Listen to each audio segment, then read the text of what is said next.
নমস্কাৰ এই মুহূৰ্তত লৈ আহিছো এটা চাঞ্চল্যকৰ খবৰ গুৱাহাটী মহানগৰীত প্ৰায় সংঘটিত হৈ আছে নিৰুদ্দেশৰ ঘটনা আৰু ঘটনা সন্দৰ্ভত আপুনিও প্ৰশ্ন কৰিবলৈ বাধ্য হ'ব সুৰক্ষিত নহয় নেকি গুৱাহাটী মহানগৰী এইবাৰ ঘটনা সংঘটিত হৈছে গুৱাহাটী মহানগৰীৰ 6 মাইলত বজাৰ কৰিবলৈ ওলাই আহিছিল এগৰাকী কিশোৰী আৰু কিশোৰীগৰাকীয়ে বজাৰ কৰিবলৈ আহিয়ে নিৰুদ্দেশ হৈছিল বুলি জানিব পৰা গৈছে 5 ফেব্ৰুৱাৰীত নিৰুদ্দেশ হৈছিল কিশোৰীগৰাকী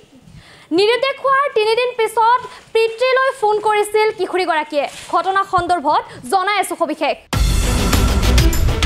মহানগৰীৰ 6 মাইলত চাঞ্চল্যকৰ অপহৰণ কাণ্ড 5 ফেব্ৰুৱাৰীত নিৰুদ্দেশ হৈছিল এগৰাকী কিশোৰী বজাৰ কৰিবলৈ ওলাই আহিছিল কিশোৰীগৰাকী অপহৰণৰ 3 দিন পিছত পিতৃলৈ ফোন কৰিছিল কিশোৰীগৰাকীয়ে এগৰাকী মহিলাই অজ্ঞাত স্থানত ৰখাৰ অভিযোগ পৰিয়ালৰ ঘটনা সন্দৰ্ভত দিছপুৰ থানাত এজাহাৰ দাখিল কৰিছে পিতৃয়ে পুনৰবাৰ জনাইছো মহানগৰীৰ 6 মাইলত চাঞ্চল্যকৰ অপহৰণ কাণ্ড 5 ফেব্ৰুৱাৰীত নিৰুদ্দেশ হৈছিল এগৰাকী কিশোৰী বজাৰ কৰিবলৈ ওলাই আহিছিল কিশোৰীগৰাকী অপহৰণৰ 3 দিন পিছত পিতৃলৈ ফোন কৰিছিল কিশোৰীগৰাকীয়ে এগৰাকী মহিলাই অজ্ঞাত স্থানত ৰখাৰ অভিযোগ পৰিয়ালৰ ঘটনা সন্দৰ্ভত দিছপুৰ থানাত এজাহাৰ দাখিল পিতৃৰ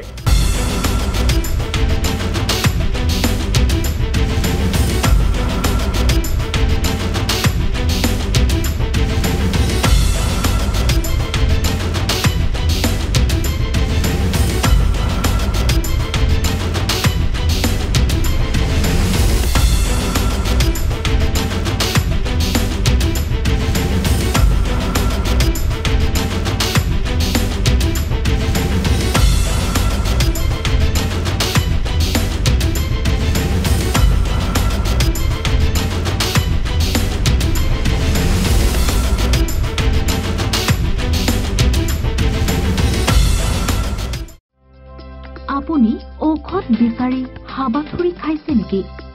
যদি খাইছে তেন্তে এতিয়াৰে পৰা আৰু চিন্তাৰ কাৰণ নাই কিয়নো আপুনি বিচৰা ধৰণৰ সকলো ঔষধ উপলব্ধ থাকিব নমন মেডিকছত নমন মেডিকছত অধিক পৰিমাণৰ ঔষধ ক্ৰয় কৰিলে আপুনি পাব 10% ৰেহাই কিছু দিনৰ পাছত নমন মেডিকছত উপলব্ধ হ'ব সকলো বিভাগৰ অভিজ্ঞ চিকিৎসক গতিকে দেৰি কিয় কৰিছে আমাৰ ঠিকনা গণেশগুৰি স্বৰ্গীয় খগেন মহন্ত পথ দিছপুৰ পলিক্লিনিকৰ বিপৰীতে